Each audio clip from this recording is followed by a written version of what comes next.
Boa tarde, estão me ouvindo? Boa tarde, sim. Então, a gente está com um probleminha aqui no Data Show, aí talvez demore um pouquinho, mas assim que não. Ah, tá funcionando. Ah, não, tá funcionando não. Então, assim que normalizar, eu aviso, tudo bem? Ok, obrigada. Obrigada também. Olá, boa tarde. Boa tarde. Olá, Tudo pessoal, bem? boa Conseguem me tarde. ouvir? Boa tarde. Tudo bem?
Boa tarde a todos novamente, né? Peço desculpa pelo esse atraso que a gente teve, probleminhas técnicos. Então, eu sou Bruna Pontes, sou debatedora suplente, acho que o Bruno está comigo, né? Que vai ter as maiores contribuições. Sou aluna do mestrado na UFPB, do PPGA, e a moderadora também da PPGA, ela vai se apresentar para a gente.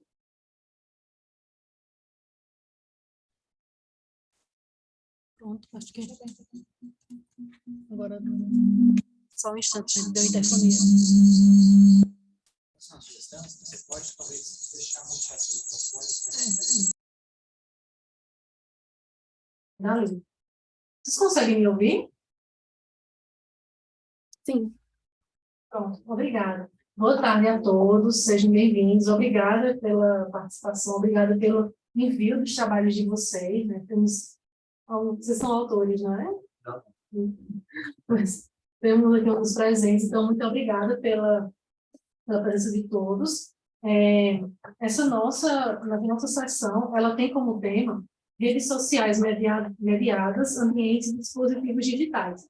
Então, a gente viu, né, que os artigos, eles têm essa conversa entre si, os artigos quantitativos, então, a gente vê que eles têm essa interligação de digitais influencers, de cultura, de jogos eletrônicos também. Então, eu espero que essa sessão seja bastante enriquecedora, no sentido da gente conhecer as teorias aplicadas, no caso, aos estudos em marketing. Então, nós temos aqui artigos que se convergem bem dentro dessa nossa sessão. Então, eu sou Laura Maria Guiar Costa, eu sou doutoranda do programa pós-graduação em administração, autora de um dos artigos, acho que vocês acabaram percebendo, e eu sou professora na Universidade Federal de Campina Grande. Então, eu espero que essa sessão seja bastante proveitosa para todos nós e para os ouvintes que estão aqui conosco também. Então, vamos lá, começar a compartilhar. Ô, Laura, boa tarde. Eu sou o Marcelo, não sei o que foi, eu estou sem vídeo, eu estava com vídeo e agora ele sumiu. Eu vou sair e vou entrar de novo, pode ser algum problema do computador, tá? Porque estranhamente o negócio parou, tá bom? Ok.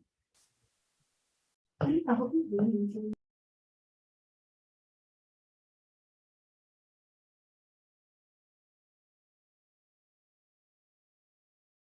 Ela vai reproduzir os nossos vídeos, certo? E cada vídeo tem 8 minutos, né? Que nós já enviamos.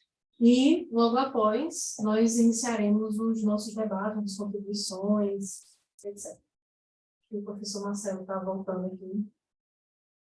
Ele continua sem vídeo. Acho que é isso. Mas eu vou já compartilhando o vídeo, tudo bem? A gente já...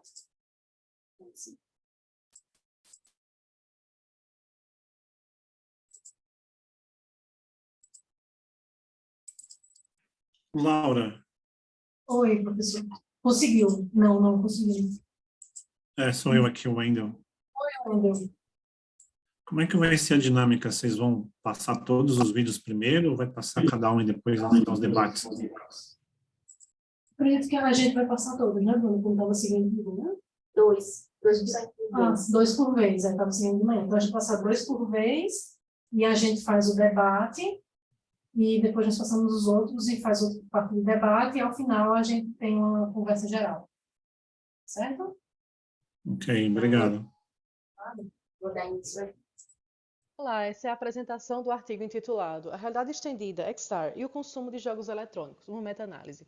Esse artigo foi elaborado por mim, Laura Maria Aguiar Costa, pertencente ao Programa de Pós-Graduação em Administração da Universidade Federal da Paraíba, e por Renata Francisco Baldanza, também pertencente ao PPGA, UFPB. Como contextualização geral do nosso trabalho, nós observamos que a adoção de novas tecnologias, elas estão interligadas às tecnologias imersivas, compostas pela realidade aumentada, a realidade virtual e a realidade mista. Esse tipo de realidade pode ser compreendido como a realidade estendida, ou Extended Reality, XR. Então, essa realidade estendida, ela faz parte desse contínuo de realidade e virtualidade e transforma a experiência do consumidor. Aqui, particularmente analisado dentro de um contexto de entretenimento e aprofundando-se na adoção de jogos eletrônicos.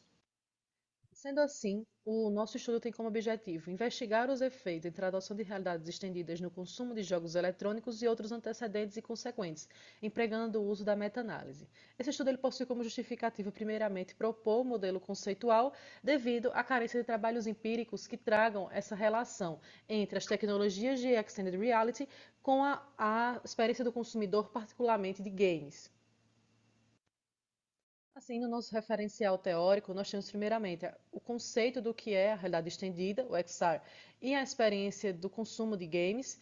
Então, por ser uma meta-análise, foi feita essa definição conceitual e passou-se à busca por artigos quantitativos. Esse processo será melhor detalhado na metodologia. Diante disso, foi observada que a teoria dos usos e gratificações ela pode basear a proposição do nosso modelo de estudo. Esse modelo de estudo ele está concentrado dentro das variáveis do processo HTI, da interação humano-computador, e variáveis de entretenimento, que são as variáveis de gratificações procuradas, sendo intermediadas pelo uso da mídia e com as gratificações obtidas ao final como variáveis resposta. Aqui nós temos o modelo conceitual proposto nesse estudo. Primeiramente, nas gratificações procuradas, nós temos que a incorporação, presença percebida e interação que compõem o processo HTI, elas estão colocadas na hipótese 1, 2 e 3, as quais estão relacionadas positivamente ao uso de jogos com XR, o comportamento de uso que está intermediando esse processo de uso de mídia. A variável entretenimento, que está na H4, também propõe-se estar relacionada positivamente ao uso de games com XR. Então, essas 4 variáveis estão impactando positivamente o comportamento de uso e que este está impactando positivamente com o comportamento de compra, satisfação, boca a boca e criação de valor. Essas 4 variáveis, elas compõem as gratificações obtidas e todas elas são um aglutinado das variáveis encontradas na revisão de literatura e que estavam nos artigos quantitativos analisados nesta meta-análise. Seguindo com a metodologia, ela foi disposta em 3 passos. No primeiro deles foi feita a coleta e a codificação dos estudos. Então, buscamos em 4 bases de dados, a partir de palavras-chave e alguns parâmetros. Então, na coleta inicial, a partir dessas palavras-chave, como vocês podem observar, foram encontrados 20.886 artigos.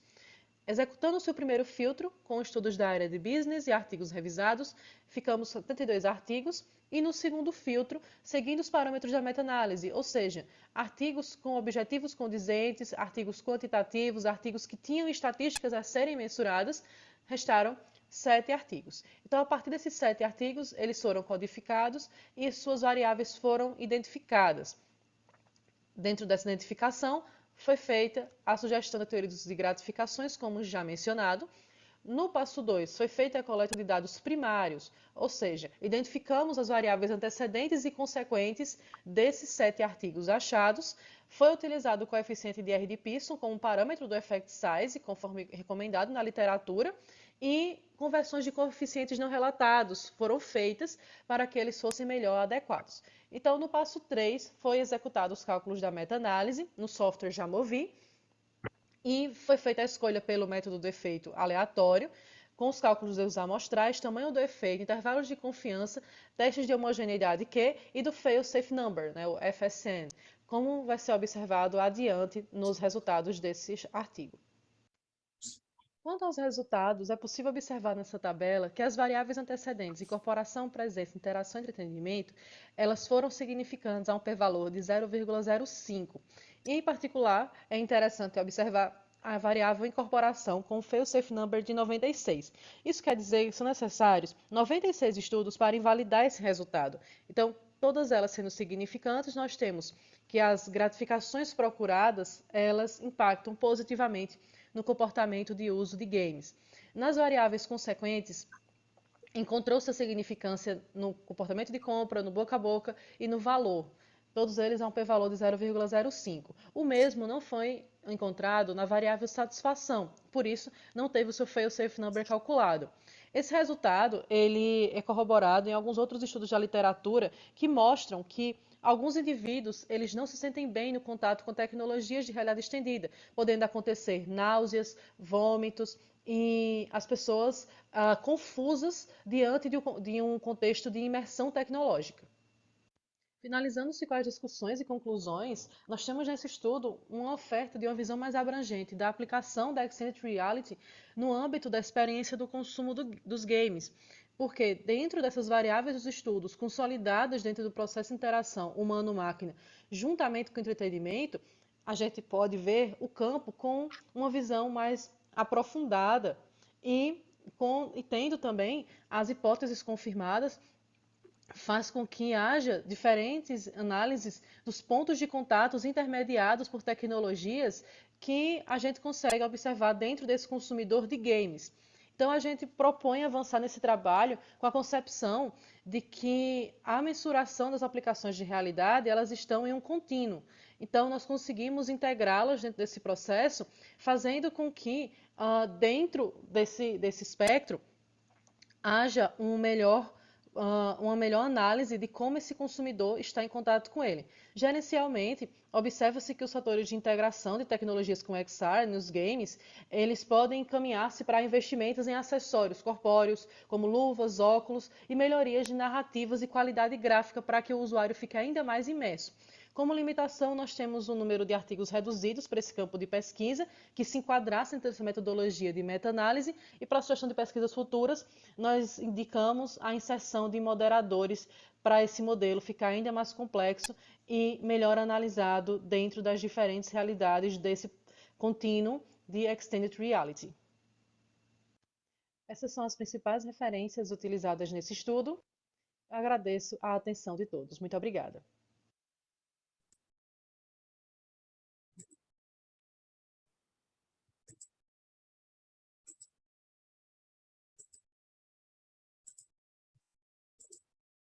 Agora a gente vai rodar o segundo vídeo. Marcelo Rezende Pinto, da Pontifícia Universidade Católica de Minas Gerais, e nesse breve vídeo vou apresentar os principais resultados do artigo Perfis de Consumidores quanto ao nível de relação dos influenciadores virtuais. Esse artigo é oriundo de uma pesquisa que foi desenvolvida aqui no âmbito da Pontifícia O Universidade vídeo não está aparecendo para gente. e foi desenvolvida também pela professora Paula Karina Salumi, da Universidade de Rio e pelos mestrandos, Lorena Oliveira Anacleto e Rainer Teodoro. Olá, eu sou o professor Marcelo de Rezende Pinto, da Pontifícia Universidade Católica de Minas Gerais, e nesse breve vídeo vou apresentar os principais resultados do artigo Perfis de Consumidores quanto ao nível de relação com os influenciadores virtuais. Esse artigo é oriundo de uma pesquisa que foi desenvolvida aqui no âmbito da Pontifícia Universidade Católica de Minas Gerais e foi desenvolvida também pela professora Paula Karina Salumi, da Universidade Federal de São João del Rei, e pelos mestrandos Maiara Lorena Oliveira Anacleto e Rainer Teodoro Souza. Pois bem, o que motivou a nossa equipe a pensar, a desenvolver essa pesquisa? Em primeiro lugar, é importante a gente levar em consideração que a gente vem percebendo aí nas últimas décadas a emergência de uma série de fenômenos atrelados a essa questão da indústria 4.0, também chamada quarta revolução industrial. Nesse novo contexto, a gente percebe uma série de fenômenos atrelados aí à digitalização, à interconexão, e muitas vezes a gente vem percebendo também o surgimento de novos atores que acabam com nesse novo contexto, ganhando notoriedade e visibilidade no meio digital. Entre esses atores, a gente já poderia citar aqui, que já acontece há muitos anos, a ideia dos chamados influenciadores digitais. Mas, ultimamente, o que a gente percebeu? A emergência aí de um novo tipo de celebridade, os chamados influenciadores virtuais. O que seriam esses influenciadores virtuais? Seriam, entre as várias características que a gente poderia citar deles, aqueles elementos não humanos, mas são avatares humanizados, ou seja, eles se fazem presentes apenas no ambiente virtual, mas se assemelham muito ao humano por suas características tanto físicas, psicológicas e sociais. Normalmente eles são criados por computação gráfica e inseridos no ambiente digital. Todo mundo aqui deve conhecer o principal influenciador virtual que nós temos aí no momento, que é o chamado Lu, a Lu da Magalu. Bem, e o que a gente percebeu? É que ainda parece faltar na literatura uma discussão maior sobre como os consumidores vêm se relacionando com esses influenciadores virtuais. Ou seja, em que medida essa nova categoria ou nova modalidade de influenciador, ela vai conseguir de fato persuadir, sugestionar, instigar os indivíduos em direção a comportamentos relativos às marcas, decisões de compra e até o uso de produtos. Com isso, nós propomos uma pesquisa. Claro que essa pesquisa ela foi muito mais ampla. Aqui no nosso artigo é apenas um recorte dessa pesquisa, que buscou categorizar perfis de consumidores quanto ao poder que esses influenciadores possuem, assim como os níveis de satisfação social e atratividade advindos dessa relação entre, evidentemente, os consumidores e esses influenciadores virtuais, que estariam levando a mudança nas atitudes frente às marcas e nas intenções de compra. Pois bem, o nosso referencial teórico, passando aqui de forma bem rápida, trabalhou inicialmente com algumas discussões acerca da interação entre humano e máquina. Assunto que não é tão novo assim, mas que, claro, nos últimos anos ganhou aí um protagonismo interessante. E a gente também se preocupou, na discussão teórica do trabalho, a fazer uma discussão entre essa linha de evolução que passa dos influenciadores digitais aos influenciadores virtuais. Bem, com isso, nós chegamos a um modelo, o modelo que nós testamos na pesquisa, que basicamente é esse aqui, que tem como construto central essa atitude frente à marca, mas nós temos aqui como antecedentes o chamado poder de especialista desses influenciadores, o poder de referência, o poder de reciprocidade, o quanto que esse poder, né, essas categorias de poder aqui, estaria, de certa forma, influenciando a atitude frente às marcas, mas também a satisfação social de fazer parte daquele grupo e a atratividade que esses influenciadores provocariam nos consumidores. Essa atitude frente à marca, ela seria um antecedente das intenções de compra. Então foi esse o modelo que nós testamos aqui no nosso trabalho. Pois bem, na questão do método, nós conduzimos aí um survey eletrônico elaborado no Google Forms. Para compor o formulário, além daquelas questões tradicionais aí de perfil, nós lançamos mão de escalas também e suas respectivas referências, o poder de especialista, poder de referência, poder de reciprocidade e satisfação social desses três autores, um artigo de 2021, e também os construtos atratividade, atitude frente à marca e atitude de intenções de compra desses autores aqui, Torres, Augusto e Matos, de um artigo de 2019. É importante a gente ressaltar que as escalas passaram por adaptação ao contexto brasileiro. Os dados foram coletados ali em finalzinho de 2021, novembro, até fevereiro de 2022. Nós inicialmente obtivemos 212 questionários e depois das análises restaram 181 questionários válidos. Nós utilizamos aí um módulo do PLS para fazer a questão da análise de cluster, da clusterização. Pois bem, o principal resultado que nós chegamos foi esse, podemos sintetizar aqui nesse quadro. Claro que no nosso trabalho, no artigo escrito, a gente tem alguns outros detalhes que são interessantes, mas o principal a gente pode condensar aqui nesse quadro. Bem, nós conseguimos aqui 3 perfis com relação a essa relação dos consumidores com os influenciadores virtuais. Um primeiro perfil, que dá mais ou menos aí metade da amostra, em que a gente nomeou de adeptos aos influenciadores virtuais. São aqueles consumidores que têm uma melhor, vamos dizer assim, uma sensibilidade maior ao poder do especialista, ao poder de referência e de reciprocidade desses influenciadores virtuais e, de certa forma, né, são mais susceptíveis à influência deles.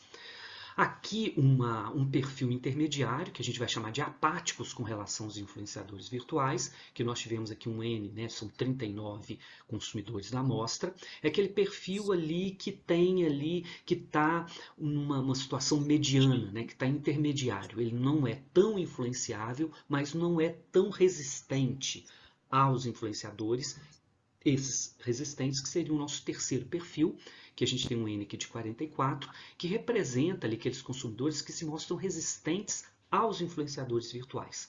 Isso porque, na maioria das questões, ou na média, eles se declararam não perceber poder de reciprocidade com relação aos influenciadores, nem se sentirem atraídos por eles. Pois bem, indo aqui já para as conclusões, a gente entende, né, que muito se investe nessa esfera aí do desenvolvimento de ferramentas de inteligência artificial. Por outro lado, até no campo do marketing, parece faltar mais estudos para entender um pouco a outra ponta do processo, que tem a ver com essa percepção dos consumidores com relação a esses avanços tecnológicos, né? Os resultados da pesquisa também ajudam a compreender como vem se desenhando essa relação entre humanos e máquinas, algo que é essencial.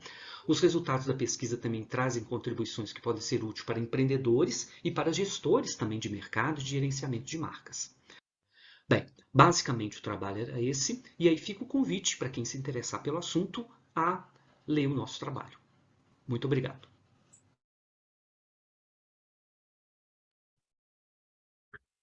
O que comprar na Black Friday? Fosna descomplica com o melhor preço do ano? Descomplica. Descomplica. Tudo marketing, né?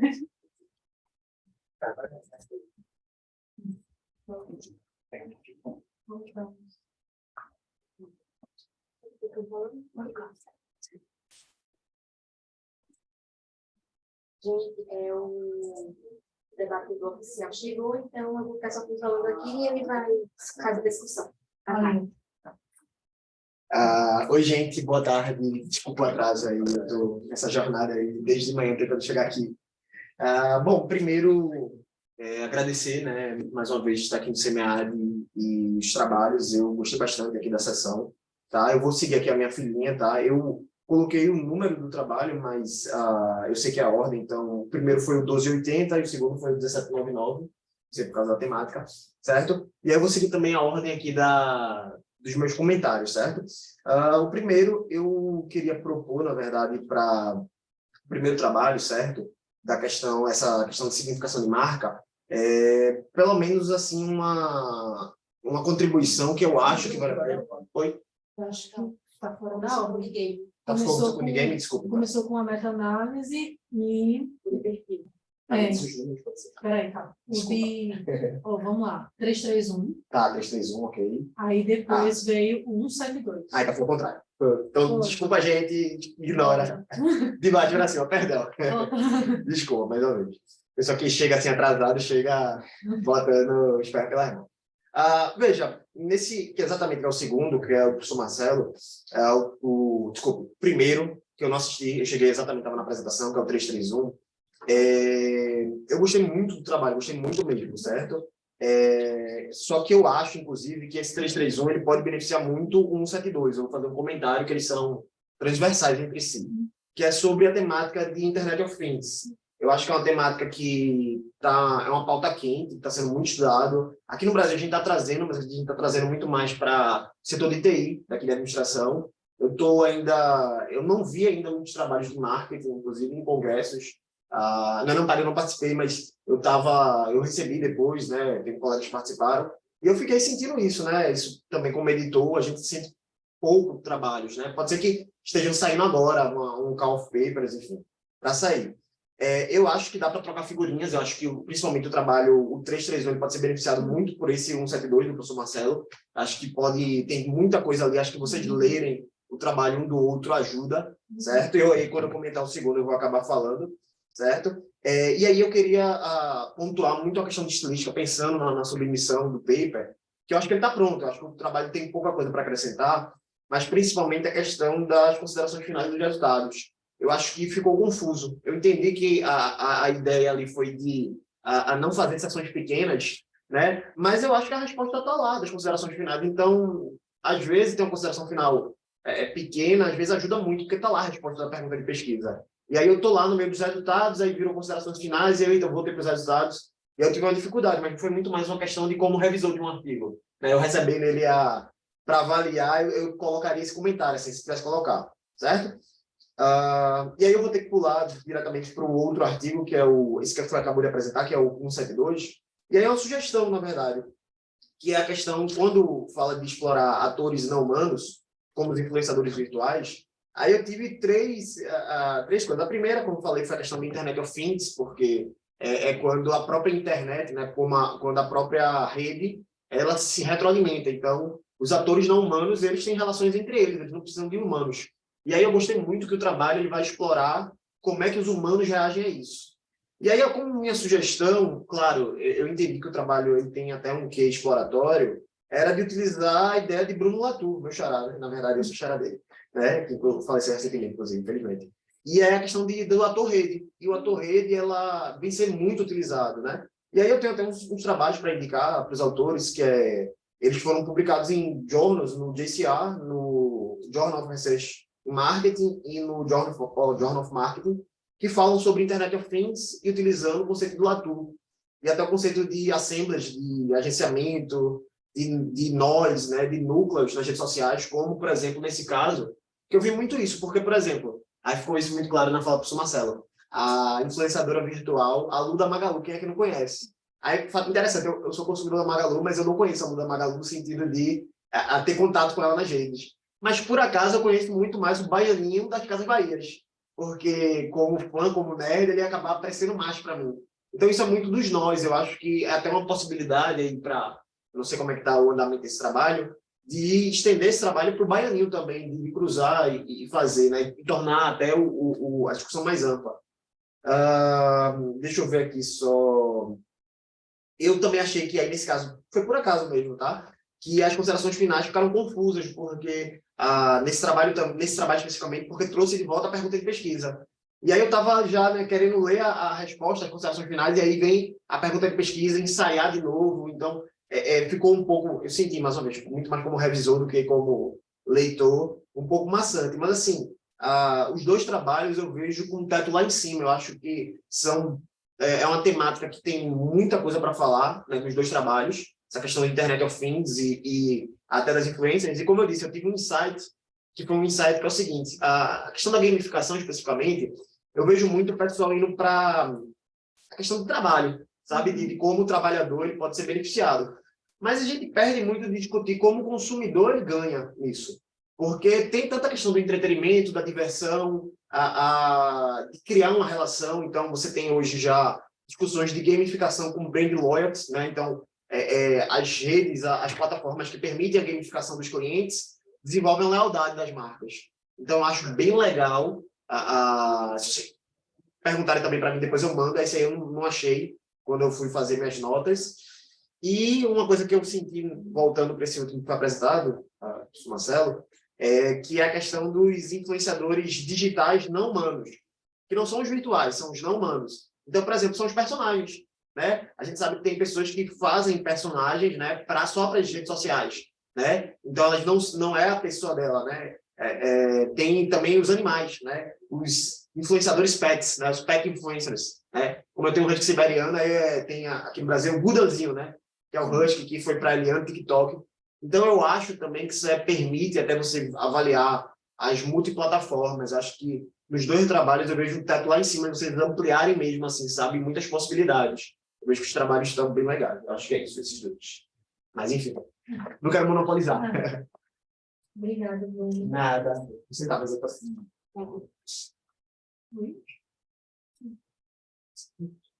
Aqui. Olá, boa tarde a todos. Eu sou o professor Guilherme. Olá, eu sou coordenador da área de marketing, um dos coordenadores da Suzane. E então eu vim aqui prestigiar, né? Ver o Marcelo está virtualmente, né? O professor também bem-vindo aí, né? Bruna. São duas temáticas muito legais, né? Minha pergunta é assim, em relação à realidade virtual, né? A realidade expandida e tal. É uma tendência ou ainda pode ser um modismo, assim, que está firme? Bom, quanto... Tchau, pessoal. Bom, professor. Quanto às realidades, né, a virtual, mista, aumentada, elas estão postas, elas têm conceitos que já são bem definidos. E, assim, a realidade virtual é cobertura trocada, mas é uma realidade já.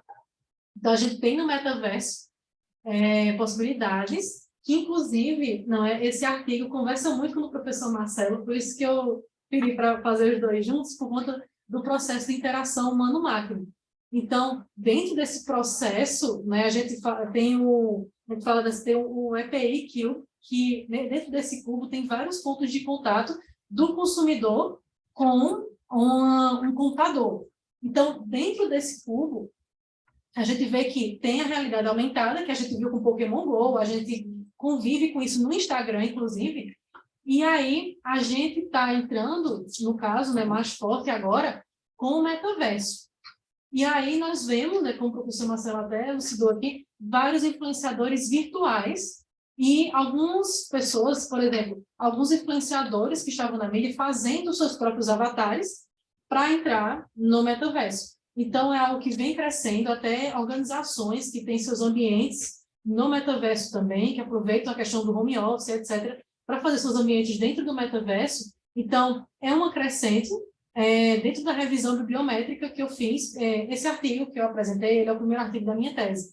Então, dentro da revisão bibliométrica que eu fiz, vê-se uma crescente nesse interesse em se pesquisar a realidade virtual, a mista também. E aí, quando eu falo realidade estendida, é porque dentro desse conceito, não é, de interação do HTI, eles têm o espectro da realidade. E aí, nesse espectro da realidade, teriam todas as realidades encaixadas, e aí, como é o primeiro artigo da minha tese, eu propus esse modelo, ainda vai crescer um pouco, né? Eu pretendo que ele cresça com os outros artigos que virão, mas a ideia é que a realidade virtual é uma crescente, e inclusive, né, quanto ao artigo do professor Marcelo também, só complementando, tem vários influenciadores digitais, ele trouxe à luta, tem um Baianinho, tem a NAC da Natura, tem a SEM da Samsung, não é? Tem vários, tem a Bia do Bradesco, que é um chatbot. Então, assim, é uma realidade, professor Guilherme. É algo que está assim, latente, e com latente interesse de pesquisa também, mesmo da pesquisa bibliométrica que eu realizei para fazer a nossa meta-análise. Bacana. Obrigada. Pessoal, só complementar, boa tarde a todos, todas aí. Boa tarde, professor Guilherme, professor Suzane, aí estão os coordenadores aí, é um prazer, né, e uma honra ter vocês aqui com a gente nessa sessão. Bem, eu concordo com a Laura, né, nessa provocação aí do professor Guilherme. Eu acho que a questão da realidade, não só a questão da realidade estendida, e aí vem a questão da inteligência artificial, essa conversa toda, metaverso, né? Eu acho que isso é uma grande tendência. E o que a gente percebe é que ainda faltam, na nossa área de marketing, um maior entendimento na outra ponta, né? Eu até cheguei a falar isso na apresentação, né? De como o consumidor, né, ele tem percebido isso, tem se relacionado, e se de fato toda essa, entre aspas, parafernália toda, tem algum tipo de influência naquilo que é o grande, né, na grande tendência aí de comportamento consumidor. Isso afeta, isso influencia o comportamento consumidor. E claro que essa nossa pesquisa aqui é uma pesquisa despretensiosa, tá? Não é uma pesquisa de mestrado, nem de doutorado, é uma pesquisa relativamente pequena, embora ela tenha vários desdobramentos, né? Esse aqui é um recorte dessa pesquisa maior que a gente está desenvolvendo, mas eu acho que é um grande campo, uma grande avenida aí de possibilidades para a gente que é da área de comportamento do consumidor, trazendo essas discussões lá da área de tecnologia também, ok?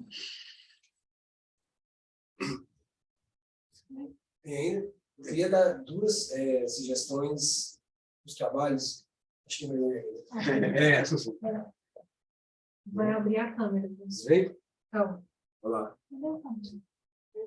Vai abrir agora. Boa tarde, sou o professor Marcelo Mol, um dos autores, né, lá da UF, Espírito Santo. Então. Só para ter uma ideia, o teu trabalho você já pensou para onde você vai submeter? Bom, ainda não. Eu trabalho com o professor Marcelo, independente de ser, né, como ele começou, mas com certeza está pronto agora, deve estar se pensando para onde vai.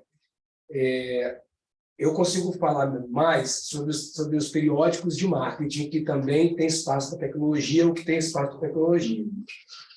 Eu tenho menos conhecimento dos periódicos de tecnologia que gostam de marketing. Tá? Então, pensando no que eu conheço, que são os de marketing, que tem espaço para tecnologia, o teu trabalho é uma meta-análise com poucos artigos. Isso, de verdade, vai ser um problema para você. Fiquei pensando assim, como que eu não trago só o problema? Eu tento te dar uma sugestão de como evoluir. Penso que você não vai dar para você deixar para os outros trabalhar a moderação ou as moderações. Você vai ter que falar sobre isso. Como você tem alguns N's ali que são razoáveis, você vai ter que tentar focar nisso, que é a área ainda tem pouco artigo.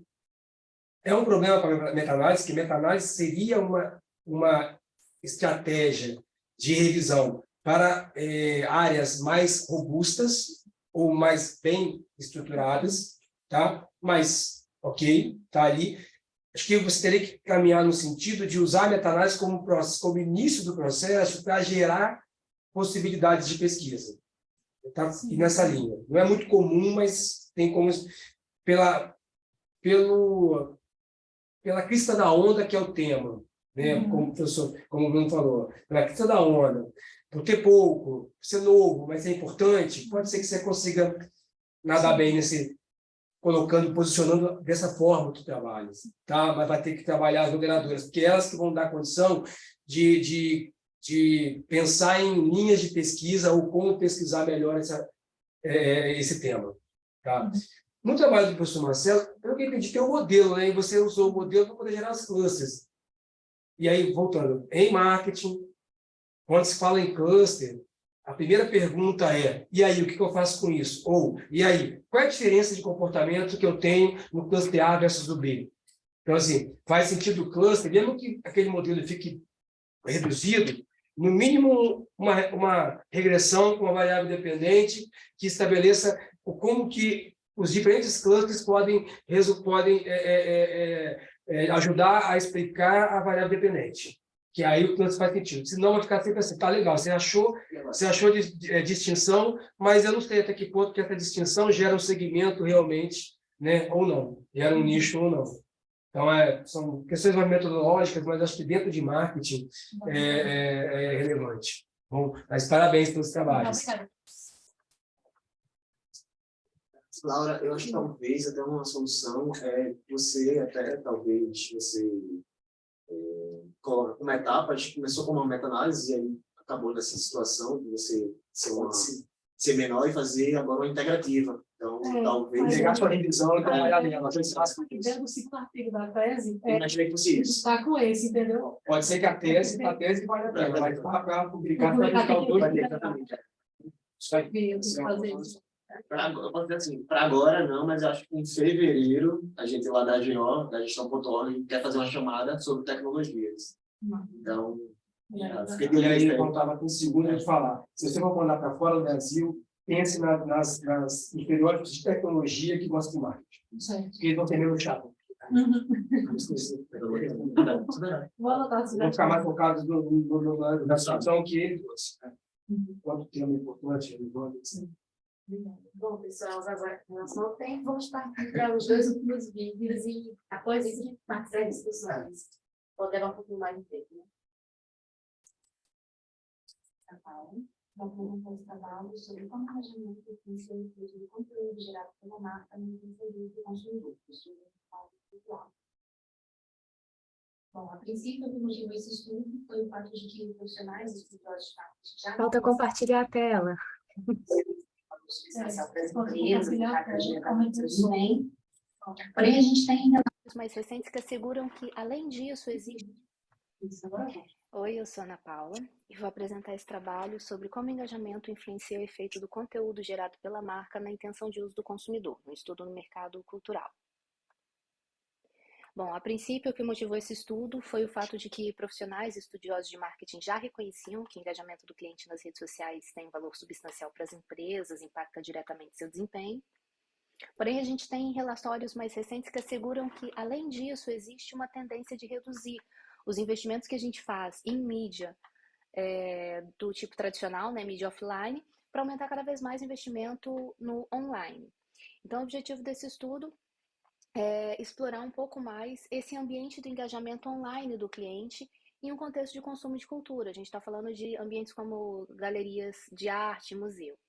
Para isso, trabalhamos com o conceito de engajamento definido pela doutora Linda Hollybeek, em que engajamento é formado por 3 dimensões. Eu tenho um processamento cognitivo, um emocional e um comportamental acontecendo simultaneamente.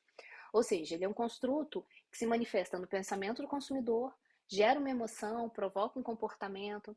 Existem outras conceituações para engajamento, porém a definição apresentada pela doutora Linda Hollybeek garante um olhar mais abrangente sobre as relações que a gente vai observar no modelo a seguir. Bom, em cima disso, que foi posto, né, sobre engajamento, com base em estudos anteriores, nós realizamos um estudo testando um modelo hierárquico de engajamento que explicasse a intenção do consumidor em utilizar um determinado espaço cultural. Essa sequência de relações posta no modelo, ela explica como que os conteúdos gerados pelos espaços culturais nas redes sociais influenciam a intenção de uso do ambiente de forma presencial. É uma relação em que o indivíduo vai apresentar um maior ou menor grau de engajamento com os espaços culturais e esse engajamento vai depender do seu nível de capital cultural. O nosso modelo, ele considera 3 tipos de conteúdo. A gente tem um conteúdo do tipo informativo, de entretenimento ou de incentivos. Além disso, outro construto presente é o engajamento do consumidor, como foi dito anteriormente, é um construto multidimensional, formado por 3 dimensões. A intenção de uso do Instagram, do espaço cultural, é uma variável mediadora no nosso modelo. A intenção de uso do espaço físico é a nossa variável resposta. E uma outra variável que é considerada é a questão do capital cultural. Ele está relacionado às oportunidades de convívio que os indivíduos tiveram para se manter em ambientes que proporcionam contato com a cultura, nossa variável moderadora. A abordagem utilizada é uma abordagem quantitativa. Para a construção do instrumento de coleta de dados, utilizamos a escalas, né, desenvolvidas e validadas em estudos anteriores, publicados em periódicos internacionais de alto impacto, que foram traduzidas e adaptadas para se adequar ao contexto cultural brasileiro. A gente também atende a recomendações de pesquisas anteriores que solicitavam que novos estudos focassem em plataformas de mídias sociais baseadas em imagens. Esse estudo focou no Instagram. Os dados foram coletados mediante uma pesquisa online autoaplicável, com a amostra retirada de um painel de discentes, docentes e servidores da Universidade Federal, e foram analisados utilizando o Smart PLS 3. Bom, então partindo-se aí para os resultados, após a fase confirmatória em que todos os valores se mostraram satisfatórios, partimos para a análise da mediação e moderação. Nessa imagem a gente tem alguns dos resultados em destaque. Os coeficientes destacados nas linhas pontilhadas aqui na base do gráfico mostram o efeito direto dos tipos de conteúdo na intenção de uso do espaço cultural. E no texto que consta aqui na parte inferior, também constam os efeitos indiretos totais. Como a gente pode ver, os efeitos indiretos, exceto de conteúdo de incentivos, eles foram significantes, sendo que os efeitos diretos não. O que isso significa é que a gente pode concluir que os conteúdos tidos como informativo e de entretenimento, eles têm uma relação com a intenção de uso do espaço cultural que é totalmente mediada pelo engajamento e intenção de uso do Instagram. Como pode ser visto nessa imagem aqui também, a gente tem o termo de interação, ou seja, o capital cultural, né, que é o termo de interação entre o engajamento e o capital cultural.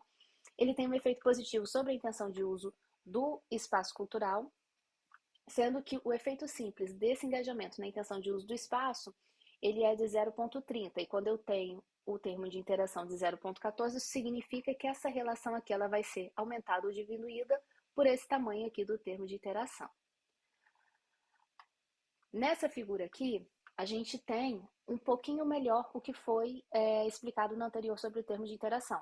As 3 linhas representam a relação entre o engajamento e a intenção de uso do espaço físico para níveis mais alto, médio e baixo de capital cultural. Como a gente pode ver, a relação entre engajamento e intenção de uso ela é positiva para todas as 3 linhas. Quanto maior o nível de capital cultural do consumidor, mais forte vai ser a relação do seu engajamento e a intenção de uso do espaço cultural de fato. Aqui, ainda em relação a esse efeito da moderação no modelo, a gente realizou uma análise pós-hoc que envolve fazer um teste, né, de um modelo num caminho específico lá do modelo, que é para descobrir onde que essas diferenças residem. Então, para isso, a gente dividiu a base de dados em -1 e mais um desvio padrão de capital cultural. E dessa amostra final, a gente roda uma nova análise desse segmento específico, que é do engajamento na intenção de uso, com e sem moderação. E o que a gente pode concluir? É que que a relação entre engajamento e intenção de uso, ela é positiva e significante, como a gente pode ver no painel A, porém, quando eu acrescento o capital cultural, eu tenho ganho de aproximadamente 39% do poder explicativo, acrescentando essa variável na relação. Bom, conclusões. Esses achados, eles corroboram com a literatura anterior, evidencia que o tipo de conteúdo desempenha um papel vital nas estratégias de comunicação, pois influenciam significativamente o nível de engajamento online. Num contexto cultural, o que a gente pode observar é que tanto o conteúdo de entretenimento quanto o informativo influenciam positivamente a intenção de uso do espaço, por meio de engajamento do consumidor com sua intenção de uso do Instagram, desse museu ou dessa galeria. O que surpreendeu de alguma forma foi que aquele conteúdo tido como conteúdo de incentivos, além de receber um engajamento substancialmente menor, ele não foi estatisticamente significante. É um resultado que ele não apoia a literatura, porque a literatura percebe esse tipo de conteúdo como uma influência positiva e significativa, mas é possível que essa seja uma peculiaridade do tipo de espaço que foi alvo da nossa pesquisa. A gente está falando de museus e galerias de arte, então, aparentemente, os consumidores, os visitantes que responderam à nossa pesquisa, eles buscam prioritariamente diversão ou informação. Os achados também sustentam a hipótese de que o engajamento do consumidor e a intenção de uso do Instagram do espaço medeiam significativamente a relação entre o conteúdo e a intenção de uso do espaço cultural. E em relação ao capital cultural, a nossa variável moderadora, ela acrescentou aproximadamente 8% de poder explicativo ao modelo, né, quando eu considero o modelo completo. Esse resultado pode-se dizer que a hipótese ela foi suportada, né, e apresentou uma significância estatística, entretanto, para considerar esse efeito significante de fato, é recomendável replicar o estudo numa amostra maior, que englobe também outros tipos de espaços culturais, para além de museus e galerias que foram alvo desse estudo. A replicação ela pode demonstrar um efeito moderador ainda mais forte. Na prática, o que esses resultados evidenciam para a gente é que, para a gente gerar a intenção de uso de espaços físicos, as redes sociais desses espaços elas precisam diversificar na produção de conteúdo. Não se deve focar somente em informação ou entretenimento, e, além disso, deve-se ter em mente também que o mesmo espaço cultural ele pode ter públicos de diferentes níveis de capital cultural. Então, uma comunicação que dialogue com esses diferentes públicos pode ser crucial para resultados mais expressivos. Bom, é isso. Obrigada.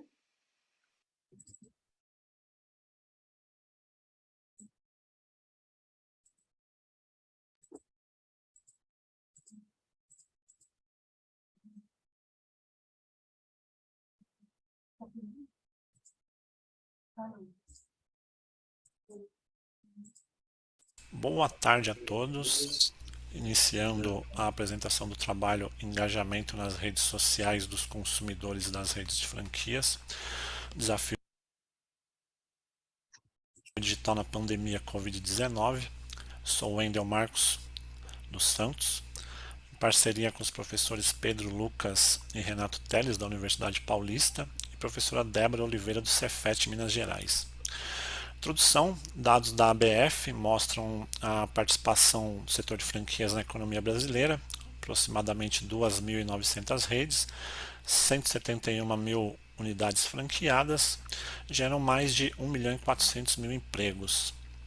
Porém, esse setor, em conjunto aí com a economia de forma geral, enfrentou um desafio que foi a pandemia de Covid, que trouxe aí restrições ao funcionamento das unidades, redução de público nas lojas físicas, o que levou aí à necessidade de algumas mudanças. Dentre elas aí destacam-se o papel das redes sociais na forma de construir uma rede de consumidores engajados com a marca. Houve aí a necessidade de ajuste de estratégias. O objetivo do trabalho é compreender a relação entre os fatores estruturantes das redes de franquias, tais como idade da rede, tamanho, reputação da marca, satisfação do franqueado e cobrança de taxas, e o engajamento dos consumidores nas redes sociais.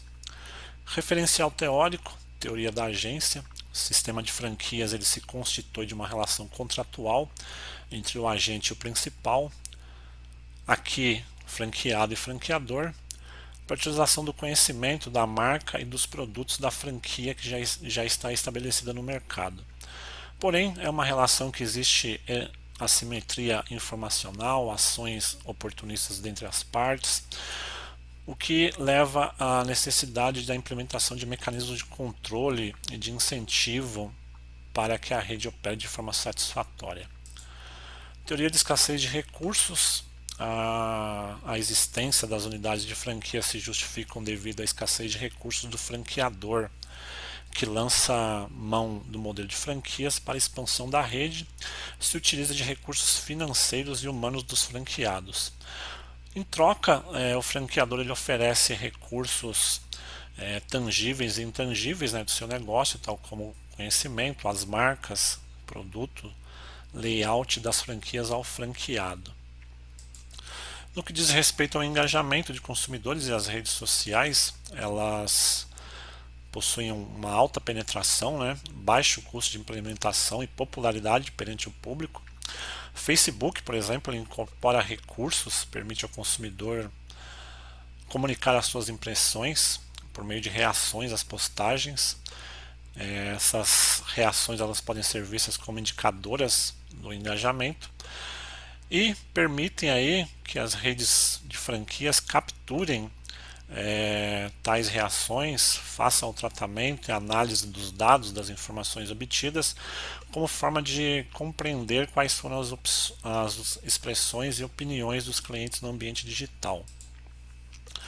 O modelo de pesquisa ele partiu de um framework. Aqui temos uma construção de 5 variáveis relacionadas ao engajamento de consumidores nas redes sociais. Essa é a variável dependente, o engajamento, e as 5 hipóteses aí estão relacionadas às variáveis independentes.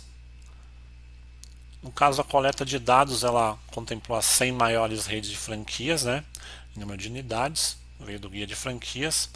Os dados da mensuração do engajamento dos consumidores, que são a variável dependente, tem como fonte o Facebook e foram extraídos com o software FacePager.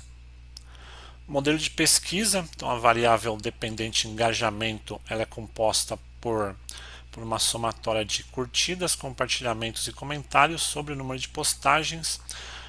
Foi a fórmula adotada do trabalho de Calderon Monge e Ramírez Hurtado. Esse quadro aqui ele sintetiza as variáveis independentes, né, que estão relacionadas ao modelo de rede de franquias. Então, idade, tamanho, reputação, satisfação e taxas de franquias, um conjunto de hipóteses de H1 até H5. Os resultados, a análise descritiva indica para nós aqui que existe uma variação dos dados, uma dispersão significativa no conjunto de dados. A matriz de correlação construída, ela correlaciona tanto as variáveis independentes entre si, quanto com a variável dependente, que é CAUD, relativa ao engajamento. O teste de regressão linear múltipla mostrou aí um R quadrado ajustado de 0,273, sugere um poder de explicação moderado do fenômeno. Resultados das hipóteses H1, tempo de franqueamento e engajamento, com relação negativa, sugere que redes com menor tempo de franqueamento, mais jovens, possuem maior engajamento, contradiz em parte a teoria de escassez de recursos. H2, tamanho da rede e engajamento dos consumidores nas redes sociais, correlação positiva. Redes com maior número de unidades possuem maior engajamento, hipótese confirmada. H3, reputação da marca e engajamento de consumidores, não foi encontrada a correlação com a variável dependente, hipótese não confirmada. H4, satisfação do franqueado e engajamento de consumidores, também não houve correlação entre a satisfação do franqueado e o engajamento do consumidor. Tal hipótese também não foi aceita. E por fim, a quinta hipótese, existe uma associação positiva entre o engajamento de consumidores e as taxas de franquias.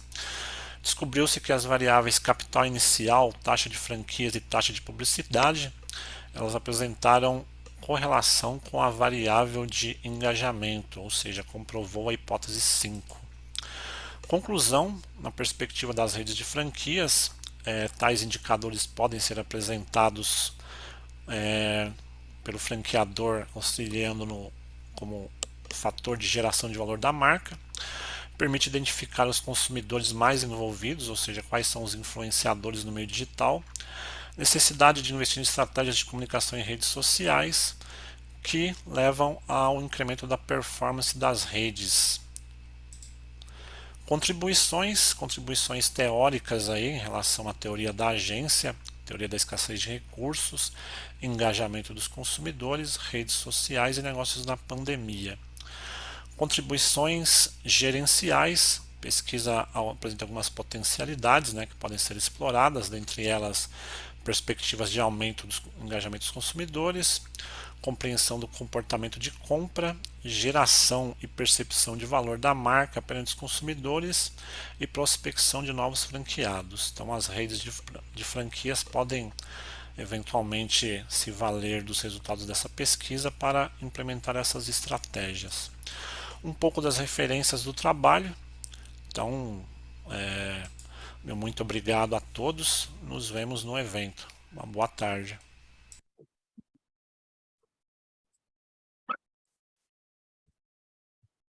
Vou começar. Primeiro, para a professora Ana, sobre o trabalho da questão das marcas. Eu fiquei com a impressão, na verdade, Ana, que assim, o trabalho, quando ele estava sendo construído, na verdade, tanto na questão da construção da problemática, quanto no retorno, lá na sua reflexão e proposição, você vai tocar, o trabalho vai tocar, na verdade, na questão da elaboração de um capital cultural da marca. E aí, qual foi a minha... Sendo uma pessoa que vive lá na área de CCT, né, mas que não se limita a isso, a minha perspectiva foi, tem gente lá da CCT, que não fica em CCT, que trabalha essa questão e que tenta fazer essa ponte com a pesquisa do consumidor mais mainstream, tradicional. Então, tem trabalhos de Douglas Holt, tem trabalhos de... Acho que esse é o nome o primeiro nome, O'Reilly, de 2005, 2007, que até você cita Arnold Thompson, eles citam esses trabalhos. Então, eu estava numa sessão ontem que você estava na sessão comigo? Hoje. De manhã. Calma, hoje de manhã a gente teve o da NBA, não, foi ontem, que eu tenho um artigo, aqui no seminário mesmo, que é sobre a elaboração de associações da marca a partir de um contexto cultural, né? Então, é um trabalho que quer construir de outras palavras, não deixa de ser um capital cultural, mas no caso é um conhecimento da marca, brand knowledge, né? Então, eu acho que, assim, eu gostei muito do trabalho, mas eu senti que faltou uma robustez quando vai apresentar esse conceito de capital cultural. Porque, para mim, o trabalho está todo redondinho, mas aí esse conceito, ele chega, ele está lá, ele parece ser... Eu vou chamar assim, desculpa, tá? O patinho feio do trabalho é uma parte tão importante, né? Então, assim, eu li ele esperando, ali na apresentação e no final, vi uma robustez, e, claro, o Congresso ajuda muito nisso, de trazer. Então, tanto de autores consagrados, como de novas leituras. Então, foi mais isso, assim, foi o que eu senti, porque, sim, as marcas, elas vão utilizar as redes sociais, e aí, no caso, o termo engajamento, aí, nesse caso, peguei hoje de manhã, ele pode voltar como cultura participativa, né? Como quando as marcas elas pressupõem que os consumidores eles vão querer participar do processo da elaboração do capital cultural. Então, de eles elaborarem saberes, de eles co-criarem valores, de eles atuarem explicitamente no brand equity, deixa eu ver mais, a questão do brand loyalty, brand love. Então, quando essas marcas elas estão se preparando, né, estão se sensibilizando, acho que é o melhor termo, para incorporar isso no seu processo de elaboração do capital cultural. Então, eu acho que, assim, mais uma vez, talvez não seja um artigo, talvez seja até um outro artigo. Esse artigo está pronto e você, por causa dos insights, e aí começa a desdobrar. Porque eu acho que a pesquisa está pronta, inclusive, né? Então, às vezes, as ideias vêm depois e você vai refazer a pesquisa. Então, longe de mim, era o primeiro comentário. eu vou aproveitar só para não perder o fio da meada, para falar para o Sr. Wendel, que é o seguinte, fui lendo o trabalho, né, e gostando do trabalho, opa, franquias, fazia um tempo que eu não li sobre franquias, então eu trabalhei com franquias lá em 2014, e eu, opa, vou voltar, né, nisso aqui e tal. E aí, quando eu chego, né, na metodologia, aí a minha surpresa, que foi uma surpresa, foi que o trabalho foi para o Facebook. E aí eu entendi, porque eu acho que foi quando vocês tiveram uma fórmula, né, para utilizar, e aí eu adorei a fórmula, inclusive estava nas minhas notas lá, adorei a fórmula, né, gostei bastante. Só que aí vem coisa interessante, quando eu cheguei na metodologia, eu voltei para as hipóteses, né, a metodologia vocês até trazem, e aí das 5 hipóteses, né, a quinta para mim foi uma grande surpresa, né, é uma proposição inclusive inovadora, eu trabalhei com vocês, parabéns. Essa questão da taxa de franquia, eu nunca imaginei que alguém fosse colocar isso, então achei isso bem inovador. Mas das 4 primeiras, a 2 que foi aceita, foi a única que me surpreendeu no resultado. Sabe por quê? Porque hoje, né, assim, estou falando como uma pessoa que está estudando redes sociais, o Facebook, aqui no Brasil, exclusivamente, tem caído, né, no uso. Né? As pessoas têm migrado há um tempo já do Facebook para as outras da Meta, do grupo Meta, que é Instagram e WhatsApp, e para agora para o TikTok, né, que é o grande Huawei. E aí, a hipótese 2 é exatamente de dizer que franquias novas têm um resultado. E eu fiquei, nossa, franquias novas estão tendo resultado no Facebook, porque o Facebook se tornou nicho, se tornou grupo. É diferente do lá nos Estados Unidos, porque lá nos Estados Unidos não, o Facebook está 100%, continua lá, inclusive, fechando, né? O Facebook se tornou uma questão de grupos. Então, as fanpages, as páginas oficiais das marcas, das empresas, das franquias no Facebook, elas pararam de ter um Huawei, né? As pessoas pararam de buscar informações no Facebook aqui no Brasil, passaram a buscar no Instagram, né? Até no TikTok. Então, foi muito mais assim, vem coisa interessante, a minha leitura no final, né? Principalmente só ter tido a 2 aceita e a 5. Foi, eu pensei, poxa, mas será que se eles fizessem, se eles repetissem o mesmo trabalho para o TikTok e para o Instagram, principalmente, será que as outras hipóteses não seriam aceitas? Foi essa a impressão que eu fiquei, porque o que eu quero trazer aqui é que talvez o Facebook não seja a rede mais interessante de executar o trabalho. Né? O Twitter, com certeza, vai ter resultado diferente, porque o Twitter é nichos, então o Twitter tem esse problema, certo? Mas também pode ser uma solução, também, às vezes é outro trabalho. Então eu acho que talvez seria legal, não sei se vocês vão ter fôlego para isso, mas enfim, era essa a minha sugestão. Aí.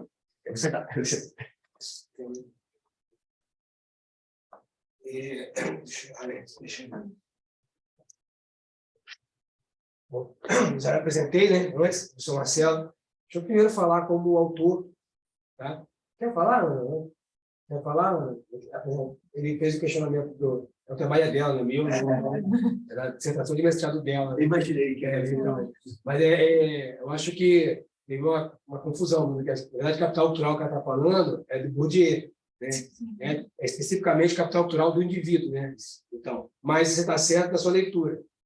Né? E essa versão ainda ainda capital cultural, e por isso que você, de repente, pode ter tido a dúvida, ainda o Patinho Feio. Vem evoluindo o trabalho dela, foi apresentado uma parte do Ampad, e agora, e a gente está ainda fechando um para mandar para o PFTE, um special issue da HAC, né?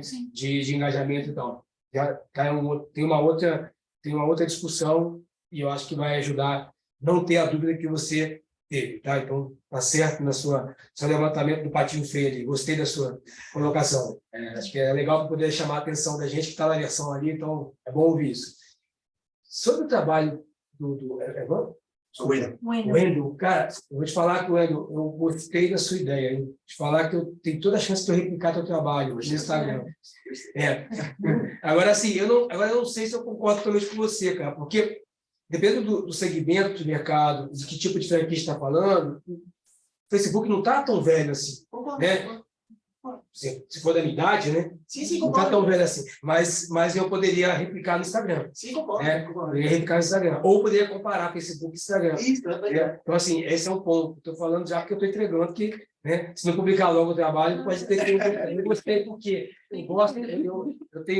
além de trabalhar com consumer behavior, eu trabalho marketing e finanças, uma discussão mais de gestão de teoria de recursos, e vem da contabilidade, então, teoria da agência, economia de consideração, uma coisa que eu sempre estou colocando junto ali na discussão de marketing e finanças.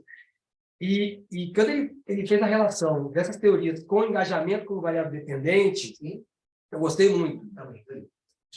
Só que quando eu olho engajamento como uma possível métrica de resultado daquilo que são os recursos de marketing, mesmo sendo dentro da agência, ou sendo franquia, algumas das hipóteses ali eu colocaria como moderadora.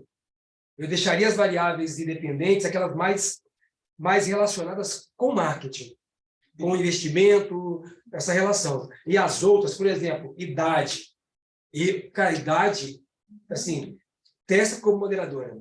Porque aí vai ter a ver com vai ter relação com a explicação de quem é mais velho, tem menos condição de, ou sabe trabalhar menos as redes sociais, e por isso não. Então, quanto mais velho, pior vai ser o resultado. E essa é uma hipótese fácil de você construir. Então, assim, tem variáveis ali que me parecem mais moderadoras do que variáveis independentes. Tá? Então, assim, eu acho que eu adorei esse trabalho. Também. Adorei, assim, vou trabalhar. Tem um trabalho que eu ajudei a fazer na Remark, de uma menina TCC da Unifesp, eu estava aqui em São Paulo ainda, eu, que sou Evandro, e a Lune, né, que trabalha com essas métricas diretas como dado secundário das redes sociais, para trabalhar a relação de engajamento e avaliação de restaurantes, né, com o resultado. Então, Foursquare, né? Foursquare. Que o autor é o mesmo. Pois é. Depois tem um professor no Brasil que fez também um trabalho, a gente continua esse trabalho. Bom, parabéns, Wendel, eu gostei muito do trabalho. Só complementando, a questão do Facebook também, a gente trabalha muito com marketing de desempenho. Isso. Por exemplo, a gente faz estratégia de SM, de SEO, a gente faz no Facebook Ads, para fazer teste AB e tal. É porque é mais fácil, É do que muito sai, né? bom. Também. A do Instagram tá mais complicada. Só para fechar essa fala assim, é muito interessante porque, apesar de ter o viés qualitativo e tudo mais, eu tento fazer meta-análises qualitativas. Então, eu sou meio duro assim, nesse sentido, de eu pego 1 milhão de dados e vou. Meu RPP que sofre com isso, que ele vai dar, a gente vai. Vai analisando mesmo, até porque tem a tendência de se repetir. E aí, o fato interessante, avaliando influenciadores, parece que não tem nada a ver, mas tem, é que eles vivem, criadores de conteúdo, vivem reclamando que o algoritmo do Instagram ele muda, certo? E o do Facebook não. O do Facebook ele mantém o algoritmo usado coisa de 6 meses, normalmente 1 ano. Então, talvez, né, apesar de ter proposto o Instagram é um problema de ser efêmero. Porque o que é que vai acontecer? Você vai ter o resultado da marca se o trabalho for replicado 6 meses depois, os resultados já se mudam. Sem ser uma mudança de peso da variável, é complicado. Se você muda o modelo, não tem como comparar. Eu acho que a melhor opção, talvez, assim, o paralelo, até para cruzar, talvez fosse Facebook e Twitter. Porque o Facebook tem essa vertente e o Twitter tem um negócio de nicho. E aí, ou ter cuidado em classificar as marcas de franquia. Tem mais uma variável de controle que são aqueles segmentados para consumidores claros de redes de Facebook, né, versus os outros, que aí você consegue ter a distinção para usar da ferramenta melhor. Agora são 15 para as 6, não é? A gente pode abrir para uma... Acho que o Wendel quer falar, senão deixa eu falar. Eu já vou falar do trabalho dele. Comentou e o Wendel não, né? O Wendel, por favor. Perdão, Wendel. A gente se estendeu aqui no trabalho, se empolgou. Oi, gente, boa tarde. Obrigado aí pela oportunidade de participar do SEMEAD. Para mim é uma honra estar aqui nesse espaço. E obrigado aí pelas considerações aí do professor Bruno, do professor Marcelo, bastante relevantes aí. Em relação ao Facebook, globalmente falando, pelo menos até a época que eu estava escrevendo o trabalho aí, fazendo a pesquisa, a professora Débora também está aqui na sala, que foi uma das coautoras, globalmente falando, ainda era a rede mais relevante, né, pelo menos em número de usuários, questão da base, né, de usuários. Com essa dança das cadeiras aí nas redes sociais, aí houve um burburinho essa semana aí, bastante coisa aconteceu no Facebook, no Twitter, enfim, pode ser que exista aí um um rearranjar aí dessa proeminência das redes. Então, muito obrigado aí pelas explicações aí. Então, as redes aí, só para deixar um pouco mais claro, são redes de franquias em atuação no Brasil, né? 100 maiores redes de franquias brasileiras, e aí foi feita a extração aí dos dados de engajamento do Facebook. No primeiro instante era isso aí, obrigado aí pela oportunidade. A gente não agradece, Wendel, por enviar seu trabalho. Mas e vocês, né? Débora tá aqui também. Eu queria fazer um comentário sobre a Ana, que eu tinha feito falar que era Bourdieu, eu fui falando, Capital Cultural, e tinha feito citados. Porque é exatamente isso, porque na verdade foi uma grande surpresa, né? Eu estou lendo o trabalho, e aí eu já vi que ele ia ter um viés quant, né? E tudo mais, e quando veio Bourdieu, eu gostei, né? Gosto dessa, eu não vou chamar de ousadia e alegria, tá? Eu acho que o Laus que trouxe isso. Aí eu gostei bastante, eu disse, vamos testar e tal. E aí fui no trabalho e tal. E aí no final, a impressão que eu fiquei foi, mas não é um tolimento, não precisava ser Bourdieu, porque assim, a impressão que eu fiquei foi que o pessoal que estuda capital cultural em marcas já vai para Bourdieu, mas, ou seja, é como se o trabalho de vocês não precisava ir para Bourdieu, porque quando traz o nome dele, parece que vai aprofundar, entendeu? E aí eu fiquei com a impressão que não aprofundou. Mas não quer dizer que está errado, que está equivocado. Por isso que eu chamei de patinho feio, no sentido de porque vai que vai sonar o cisne branco, então, exatamente. Se for... Só para dar ideia, né? A gente tem uma próxima etapa, conta de estar desenvolvendo um trabalho para mandar para a hack, e ter uma parte, depois ter o CNAD, e etc. A gente parou o processo, que é rodar esse trabalho cross-cultural. Ele vai ser rodado aqui no Brasil novamente e na Inglaterra, na região de Londres. Tem uma colega da Suzane que está lá, que vai trabalhar com a gente. E a gente vai ter o cuidado de distinguir também, porque a gente está falando especificamente de marcas culturais, ou de espaços culturais, na verdade, né? Especificamente de espaços culturais. De ter uma variável de controle para... Por enquanto é um problema para a gente isso ainda, mas eu vou usar aqui o que eu falo nas reuniões, que é o nível de sofisticação do espaço. Eu brinco que assim, tem que dar diferente, tá certo? O espaço de pagodão versus a galeria. Entendeu? Que é uma outra variável que deve interagir com o capital cultural. Né? Não é porque tem menos capital cultural que é pior. Não, vai ter diferença no pagodão versus a galeria. Mas é então, essa é a discussão. É o significado, ajuda muito isso. Então, a gente está indo por esse caminho para poder verificar essa distinção também, isso na Inglaterra, né, na Europa versus Brasil. Só que parou esse para o ano que vem. O doutorado dela. Eu vou disponibilizar o link de avaliação em sala de network e a sala vai fechar automaticamente 15 minutos após as 18 horas. Aí a gente pode continuar, né? Se vocês quiserem, até 16h15 e volta para a sala de network. Eu vou mandar agora. Queria fazer um comentário para a Laura, que eu não pude fazer antes. Até não era nosso tal, porque estourou o tempo e eu ia comentar, que é o seguinte, e é até uma resposta. A questão da realidade aumentada, na verdade, é uma coisa muito interessante. Eu não sei como é que você está vendo isso, mas eu tenho visto, tentando fazer esses estudos globais na World Trend, eu tenho visto ele muito já como uma realidade, da parte, lá na China. Eu acho que é o que mais abraçou, na verdade, até por questões de isolamentos culturais. E aí eu vejo marcas, eu vejo empresas e plataformas que estão investindo muito nisso na China. É claro, o Japão tem, os Estados Unidos tem, mas a China já é um dos principais segmentos quando você vai nas áreas urbanas. E aí, por outro lado, eu não vejo isso aqui no Brasil. Claro, a gente vai ter embaixadores da realidade virtual, mas se a gente está voltando a ter, talvez tendo isso aí, é coisa interessante, tem uma questão de sul global, porque são os países desenvolvidos que estão entrando nisso, estão tornando uma realidade, e a gente não está, e não é por questões tecnológicas, porque a gente já tem acesso, é simplesmente uma resistência talvez cultural.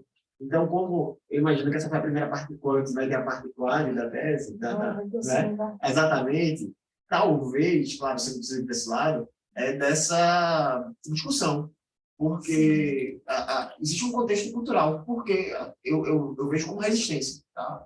A resistência das culturas, tá? não sei se é só no Brasil, mais ou menos, aí eu realmente não sei, mas eu sei os que abraçam. Os que abraçam são os países que estão mais naturalizados com tecnologias, enquanto a gente tem esse déficit, né? Se assim eu posso chamar assim. Agora, assim, por exemplo, eu fiz uma pesquisa com o pessoal civil, com a parte mais de civil, de arquitetura, e só para sondar a questão antes de fazer a minha tese. E, na verdade, eles preferem a realidade aumentada à virtual, porque eles alegam que os clientes que veem os projetos de arquitetura e etc., em realidade virtual, se sentem mal. Eles não conseguem utilizar a tecnologia corretamente e se sentem mal por isso. Aí, como eu falei, relatam náuseas, se sentem muito, muito mal mesmo, fisicamente falando, e até psicologicamente, por não conseguirem entender a tecnologia. Mas, na realidade aumentada, aí eles acham incrível. Quando eu fiz um levantamento, com pessoa da arquitetura que eu conheço, mas que usa tecnologia no dia a dia, no escritório, mostrar o projeto da casa no telefone em realidade aumentada melhora muito a experiência do consumidor, mais do que quando eles colocam o óculos de VR e para passear pela sua sala, certo? E eles relataram isso, esse comparativo entre realidades, que eu acredito que vai ser algo que eu vou achar no segundo estudo, que seria, eu quero ver as questões dos moderadores. No segundo estudo que eu deveria falar agora, da professora Marcela. Pensando na publicação, você vai ter que pegar o teu dado, que já tem, e rodar as federações. Como você está tendo que rodar tudo um contra o outro, pelo que eu entendi, os trabalhos não têm o caminho inteiro daquele modelo, você vai ter que entender o que modera cada um contra o outro ali. E aí você vai ter os caminhos de pesquisa. E você está essa temática está numa área, está no momento ainda de caminho de pesquisa, que é o que vai ser questionado na sua meta-análise o tempo todo. Então você tem que deixá-la como parte do processo. Eu entendo, seria um caminho para você deixá-la como parte do processo, que vai te dar um levantamento geral para depois entrar numa pegada mais de revisão sistemática, se aprofundando realmente nos 7 artigos. Até porque nada vai justificar você não se aprofundar em 7 artigos também. Sabe, é igual você... É o critério dessa análise. Seja crítica. No integrativo e no crítico. Já que você só tem 7, aí, em vez de dizer isso, eita, eu só tenho 7, não. Eu tenho 7, vou criticar. Eles que ótimo fizeram, mas isso aqui eles não fizeram, não. Isso aqui vai ter que fazer. Isso, é bom. Assim, porque nos critérios da meta-análise tem que ser artigo quantitativo. Então, acaba restringindo muito. E a ideia é que o último artigo da tese seja um experimento. Aí, para testar. Então, aí, realmente, acho que tem uma questão aí, você tem que se manter nos quantitativos. Porque senão você vai se ficar nunca no pé atrás. Você mantém aí, faz mais sentido ainda se aprofundar no 7, realmente identificar quais são as teorias que estão por trás, tá certo? Se elas são integráveis ou não, se posicionar naquilo que não é, já dá a direção para onde você vai, que aí você usa você mesmo como referência para poder desenvolver os experimentos. Não abre mais, vai ter que fechar mesmo. A tese é modelo de artigos. Isso é bom porque tu já tem já a primeira contribuição, porque se tu ficar só na meta-análise, normalmente as meta-análises elas não são propositivas. Esse é um problema delas. O ônus é muita coisa. O bônus é que você não precisa ter uma proposição, meu Deus do céu. Né? Então, aí você vai ter que inverter. Já que você não vai ter muita coisa, você vai ter que ser extremamente propositiva. Mas para a tese, não é o que a gente precisa na tese, né? A gente tem que propor a contribuição. Então, acho que você pode ir aí, começa a ensaiar. Né? Vai dar um pouquinho de medo, vai, friozinho na barriga, mas vai. Quanto tempo ainda para você? Dezembro do ano que vem. Não, calma. É porque você só fez o primeiro. Não, o segundo a gente está na metade. Não, vai ser o ano inteiro, o ano que vem inteiro. Para fazer. Não quero estressar, não. Experimento. A banca não está acreditando na banca. Você foi lá, viu agora o professor Zé Mauro falando? Sim, eu vi. Você viu? Tem que dar. Mas estressar, não. Você poder... Exatamente. E até você foi falar para quem, meu Deus, agora é falar para Marcelo. Marcelo, tu conhece a parte do transhumanismo, que é do professor Bel, que vocês conhecem? Conheço. Que eu acho que combina muito o artigo do Marcelo. Mas aí eu acho que combina, mas eu acho que a proposta desse artigo não era ir para esse lado. Eu sei, mas... Marcelo, você pode me corrigir, o professor Marcelo ficou, mas eu acho que a ideia foi não ir para aí, né? Não foi chegar nesse ponto. Acho que é menos. Pois é, porque tanto Latour, eu citei Latour, a Torrede, Delanda, Assembly, tudo isso, Belkin já utilizou e tudo mais, mas aí acho que esse trabalho eles ainda podem ir, não sei, né? Enfim, eu tô falando como quando eu li, né? Eu pensei nisso também, mas assim, enfim. Olha, pessoal, é o mesmo fenômeno visto de prismas diferentes, tá? Inclusive, o que a gente está mais acostumado a trabalhar aqui no meu grupo de pesquisa é justamente com essa galera toda aí, Belk, o Bruno Latour, a gente também está avançando nessa questão da teoria da rede, né? Essa questão toda da assemblage, né, Bruno, que a gente também está tentando aqui desbravar. Esse artigo, né, esse trabalho, essa pesquisa, ela é aquela pesquisa despretensiosa mesmo, é pegar um modelo, testar um modelo, verificar ali as relações, né, ainda que de uma forma exploratória, num trabalho quantitativo, num trabalho mais funcionalista, mas acho que a ideia foi essa mesmo, né? Agora, a gente está em outras frentes aqui, trabalhando nessas outras perspectivas, que eu acho que tem muita coisa bacana, sim, tá? Principalmente seguindo a questão da TAR, né, da teoria Torrede, tá? E a questão também da assemblage, e outras questões que vão aparecendo aí também, tá? Algo mais, gente? Vocês querem participar? Não, queria...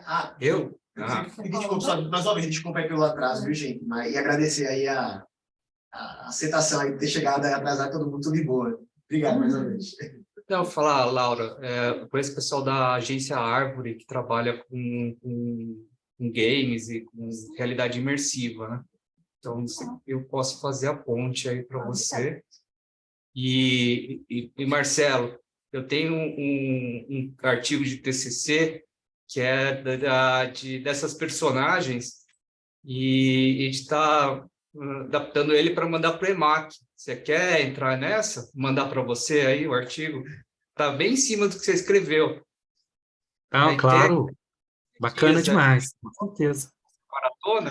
Uma marca? Exatamente. Então tá. Então é isso. Estava guardando tudo no final aqui, ó.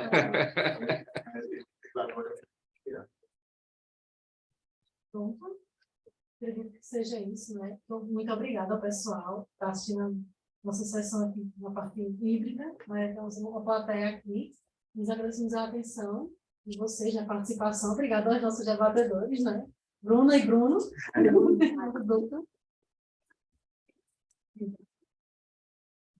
E é isso, né? Nós seguimos agora para quem quiser para a sessão, né, de networking. E até mais. Boa noite a todos. Boa noite. Você assiste XP, né? Vai ter aquela São Paulo. Tu era aqui de São Paulo, não, né? Aí, a gente começou a saber, mas aí a gente nunca sabe, né? Se tiver alguém aqui na CCXP. Quando é que vai ser? Dia de 6 a 10, 9 de dezembro. Não posso vir, não. Vou aqui, pessoal. Tchau, tchau. E não esqueçam de avaliar. E quem tiver interesse no networking, se embora. Eu sugeriria a BGS, ano que vem, mas a BGS já vai ter em cima